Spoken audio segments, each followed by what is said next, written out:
대선 후보 시절 이재명 대통령이 트럼프와의 외교에 대해서 이야기했던 장면이 있습니다. 나 만나면 이렇게 하겠다라는 어떤 앞으로의 계획 같은 것을 얘기했던 적이 있는데 그 장면 먼저 한번 보시죠. 그러니까 트럼프와 또 외교, 안보적으로 전략적인 대응이 필요할 것 같은데. 당연하죠. 외교는 누가 일방적으로 덕을 보고 누군가는 일방적으로 손해보는 건 아니에요. 그건 외교가 아니에요. 예. 그거는 약탈이죠. 트럼프 대통령이 또 만만한 분이 아니어서 뭐 저도 만만한 사람은 아닙니다. 네. 다른 나라 대통령 앞에서 면박 주기도 하고 막 그러니까. 그렇긴 하죠. 야. 그렇긴 하죠. 근데 그거는 뭐 강대국이 하는 일종의 정치 행태인데 그것도 예. 잘 이겨내야죠. 그 저는 그런 걸 피할 수는 없지 않습니까? 국민 모두를 위한 거니까 저는 뭐 필요하면 가랑리 밑이라도 그걸 길 수 있다고 생각해요. 만만한 사람이 아니다라고 얘기했고 필요하다면 뭐 면박도 어쩔 수 없는 거지만 가랑이 밑이라도 기억하겠다라고 얘기를 했던 이재명 대통령의 후보 시절 목소리였습니다. 자, 이렇게 얘기했듯이 트럼프 대통령이 이 정상회담을 통해서 상대국 정상에게 모욕감을 주는 사례도 적지 않았기 때문에 긴장을 하긴 해야 합니다. 과거 우크라이나 그리고 남아공 대통령과 만났을 때 화면도 저희가 준비했습니다. 이어서 확인하시죠. We're trying to solve a problem. Don't tell us what we're going to feel. I'm not telling you that war. You're not in a good position. You don't have the saying. cards right now. With us, you start having not playing cards. cards. Right now, you don't. We're You're playing serious, cards. Death of people. Death. Death. Death. That is not government policy. We have a multi-party democracy in South Africa. But you do allow them to take land. No. You do allow them to take land. Nobody can And then take when they land. take the land, they kill the white farmer. And when they kill the white farmer, nothing happens to them. No. 네, 남아공 대통령과 우크라이나 대통령을 만났을 때 면박 주는 장면들 저희가 보여드렸는데 약소국 정상들만이 이렇게 굴욕을 당하는 것은 아니었습니다. 최근에는 유럽 강대국들도 비슷한 대접을 받기도 했었는데 트럼프 대통령이 지금 보시는 것처럼 자신은 책상에 딱 앉아서 의자의 사이즈도 달라요. 엄청 크고 편안해 보이는 의자에 앉아 있는 반면에 지금 마크롱 대통령, 나토 회장, 그리고 뭐 이탈리아 총리 등등등 엄청난 유럽의 강대국 대통령, 우두머리들이, 수장들이 지금 저렇게 마치 공부하듯이 혹은 혼나듯이 일렬로 앉아 있는 모습도 논란이 또 화제가 되기도 했었습니다. 어떻게 보셨습니까, 최병우 위원님? 사실 외교에서 절반 정도는 이제 우리가 흔히 프로토콜이라고 하는 의전이거든요. 굉장히 중요한 장면이죠. 그런데 지금 저렇게 배치를 하면 뭐 가서 거부하고 나올 수도 없는 거잖아요. 그러니까 저런 것들이 외교에서 굉장히 무례한 그런 태도라고 볼 수가 있는 거고. 네.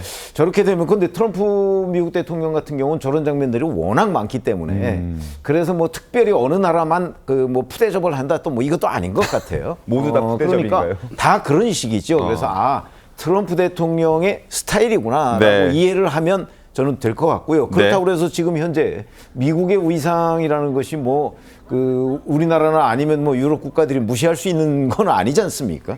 그러니까 현실로서 받아들이되 네. 이제 저 가운데에서 실리를 챙기는 방향 뭐 이런 것들이 중요한데 쉽지는 않은 일이죠. 그리고 저런 식으로 어찌 보면 미국이라는 국격은 사실은 트럼프 미국 대통령 때문에 저는 추락한다고 생각을 하거든요. 네네. 그러나 지금 우리가 그 각종 여건을 바꿀 수 있는 상황은 아니기 때문에 그 진짜 그야말로 현명한 대처를 해야 되는데 네. 그 이번에 이제 이재명 대통령이 트럼프 대통령과 만나서 어떤 상황을 그 맞이하고 그걸 또 어떻게 대처할 수 있을까? 뭐 지금 조언들이 여러 곳에서 난무하고 있어요. 아마 종합적으로 좀 검토를 할 걸로 보입니다. 우리 시각으로 26일 새벽으로 전해지고 있습니다. 일본을 갔다가 미국으로 가서 이제 트럼프 대통령과 만남을 갖게 될 텐데 과연 첫 정상회담이잖아요. 좋은 성과를 낼 수 있을지 조규 변호사님 어떻게 전망하십니까? 좋은 성과를 내야죠. 내야죠. 예. 내야죠. 네.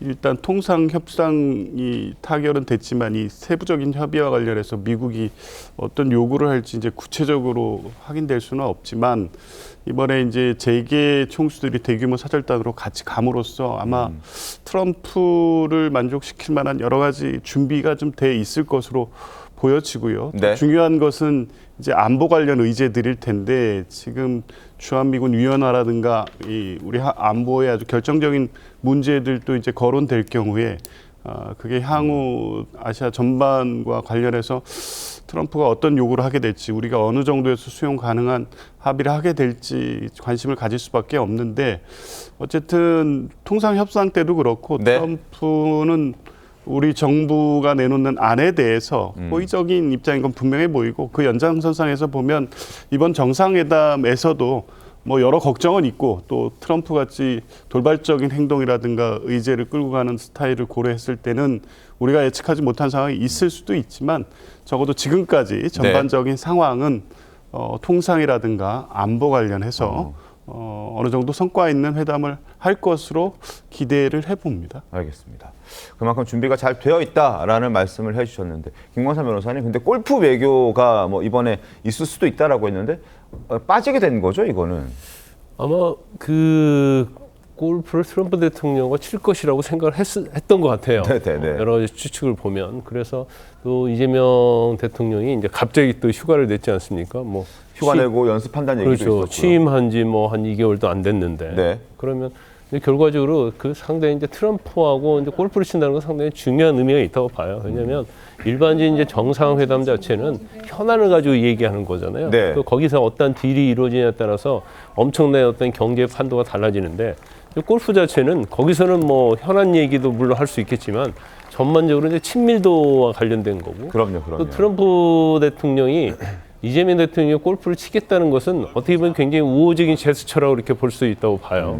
근데 결과적으로 이제 골프는 안 치는 걸로 됐기 때문에 제가 볼 때는 그 부분에서는 굉장히 아쉬운 측면이 좀 있지 않나 싶습니다. 그래서 일단 뭐 골프는 뭐 성사가 안 됐지만 네. 제일 중요한 것은 그거잖아요. 지금 뭐 트럼프 자체가 어떤 외교적 관례랄지 의전을 중시하는 사람이 아니고 자신의 기분에 따라서 이게 없다면 굉장히 심한 사람이다. 그러면 아마 우리 정부에서 이제 전략을 세웠을 거예요. 네. 제일 좋아하는 게 아부잖아요. 아부. 아부. 왜냐면 이제 칭찬, 네. 비유 맞추기. 그래서 거기에서 이제 말싸움을 한달지 서로의 뭔가 주고받고 면박을 하게 되면 이건 엄청난 국가적 리스크로 올 수 있기 때문에 이제 그 부분은 아마 공부를 많이 했을 겁니다. 그래서 칭찬도 많이 하고 네. 그리고 결과적으로 얻을 수 있는 것은 그 자리에서 얻으려고 하지 말고 이제 네. 실무진 협상에서 얻으려는 그런 전략 이런 것들을 아마 정부에서도 이미 충분히 숙고를 했을 거라 이렇게 봅니다. 알겠습니다. 그런 차원에서 트럼프 대통령을 만났을 때 반드시 해야 하는 리스트와 하지 말아야 하는 리스트들에 대한 전문가들의 조언도 있었다고 들었습니다. 어떤 조언들이 있었습니까? 네, 그렇습니다. 이 어쨌든 여러 전문가들이 다양한 루트에서 이야기를 한 건데 일단 이재명 대통령이 꼭 해야 하는 것, 투두 리스트를 보면요. 이 관세 후속 협상 등 세부 협상 이거는 회담 테이블에 올리지 말고 실무진에 맡겨야 합니다. 아하. 뭐 예를 들자면 이제 어떤 대화가 나왔을 때 이재명 대통령은 그거에 맞상대를 할 수 있는 화두를 던지고 네. 그리고 나서 이제 실무적인 디테일은 실무진에게 넘긴다. 이런 식으로 좀 전략이 필요할 것 같고요. 또 우리나라의 강점인 반도체, 조선 등 전략 산업이 미국에 기여하고 있는 부분을 분명하게 부각을 시켜야 합니다. 또 당연한 얘기지만 트럼프를 존중하는 태도 취하는 것 이거 굉장히 중요하고요. 네. 아무래도 이 민주당 정부기 때문에 미국의 현 정권과 뭐 얘기를 하다 보면 좀 결이 안 맞을 수도 있는 부분이 나올 수도 있어요. 그래도 어쨌든 정상회담을 성공적으로 이끄는 게 국익과 좀 연관이 되기 때문에 좀 노골적으로 아까 말씀하시긴 했지만 좀 노골적으로 아첨 기술을 활용하라 이런 내용들을 조언하시는 전문가들도 있는 상황입니다. 반면에 이재명 대통령이 하지 말아야 할 이른바 not to do 리스트가 뭐냐면요. 네. 뭐 트럼프랑 논쟁을 한다든지 아니면 뭐 트럼프의 도덕에 기대서 설교를 하려 한다든지 이런 부분은 무조건 피해야 할 것 같습니다. 앞서 트럼프가 지금 모욕을 주던 장면들이 좀 나왔었습니다. 여기에 네. 뭐 발끈한다든지 뭔가 도의적인 부분을 기대한다든지 이러면 오히려 협상에서 불리할 수가 있는 겁니다. 또 이 북한을 변호하지 말라 이렇게 주문하는 전문가들도 있었고요. 네. 우리나라의 지정학적 구도를 이유로 중국을 포함해서 이 뭐 중립론 설파한다든지 뭐 이런 거 하지 말라 이렇게 조언을 하고 있습니다. 특히 미국 중심주의를 표방하는 트럼프와 정상회담을 하러 갔으니 미국에도 좋고 우리나라에도 도움이 되는 부분에만 집중을 하는 게 필요하다 이렇게 전문가들이 지적을 하고 있습니다. 리스펙과 아첨이 필요하다라는 조언이 있었고 그리고 논쟁하거나 가르치려 들지 말라라는 조언도 있었다고 합니다.